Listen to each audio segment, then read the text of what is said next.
Biz turgan joy Uchquzil Ximiya o'sha yo'lga yaqin joyda joylashgan. Mana shu kattagina qilib qurilgan uyimiz bor. Mana shuni sotishimiz kerak. Hozir uy bilan to'liq tanishib chiqamiz. Video sal cho'zilib ketishi mumkin. Xullas, bu joy jami 8 sotixga qurilgan. Bu yoqda kiraverishda ko'rib turibsizlar, darvozaxona. Bu yoqda chiroyli qilib besetka qilingan.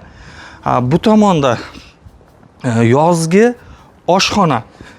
Bu yoqda suv saqlash uchun 2 tonnalik shekilli bochka qo'yilgan. Mana bu sauna. Uyda egalari o'zi uchun qurgan. Hozir bu yoqda hech kim yashamagani uchun mana shunday holatda bo'lib turibdi. Mana kirib ko'radigan bo'lsa, bu yoq sauna. Mana shunaqa holatda turibdi. Xullas, svetni o'chirib qo'yamiz. Endi mana bu endi kladovka qilib foydalansa bo'ladi. Bu narsani solib qo'yish mumkin. Mana shunaqa holatda turibdi. Asosiy binoga kiradigan bo'lsak, mana kirgan joyda o'ng qo'lda kattagina qilib oshxona qilib qo'yilgan. Mana bu o'tiradigan joy. Bu yoqda ko'rib turganlaringizdek kattagina oshxona. Mana shunaqa holatda turibdi. Xolodilnik ham bor. Endi yana ayvonga chiqadigan bo'lsa, bu yoqda ikkita eshik bor. Mana bu eshik katta bitta mehmonxona. Uzungina, uzunligi 10 metrdan uzun shekilli. Mana shunaqa remont. Endi bu yoqda hech kim yashamagani uchun shunaqa chang holatda turibdi.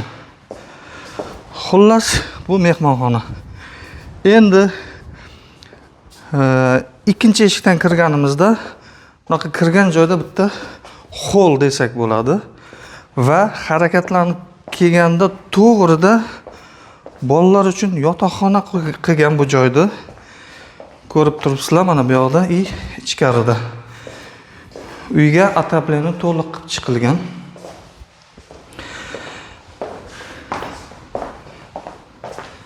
Отопление tok bilan, ha? Отопление gazga moslashgan, lekin aqqanlar turibdi asoratdan urinibmiz. Hammasi gazga moslashgan asoratdan. Yaxshi. Bu yoqda kelgan mehmonlar uchun bitta yotoqxona. Endi kirgandan keyin bu yoqda kattalar uchun bitta spalni, bitta yotoqxona. Bu ham to'liq yevro remont qilingan. Endi to'g'rida birinchi qavatda joylashgan sanuzel. Mana shunday holatda turibdi. Endi ikkinchi qavatga chiqib ko'ramiz.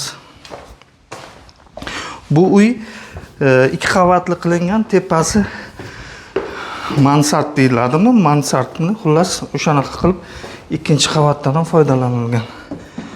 Kirgandan keyin bu yoqda koridor, birinchi bitta xona.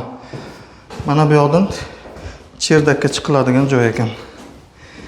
Endi yana koridor bo'ylab yuradigan bo'lsak, ikki tomonda bir xil ikkita xona. Va to'g'rida yana bitta kattagina xona. Bu tomondan hovliga qaragan deraza. Xullas, bu uyning narxini $200,000 deyapmiz. Egalar nomerini qoldiramiz. Kimga agar qiziq bo'ladigan bo'lsa, aloqaga chiqaverasizlar.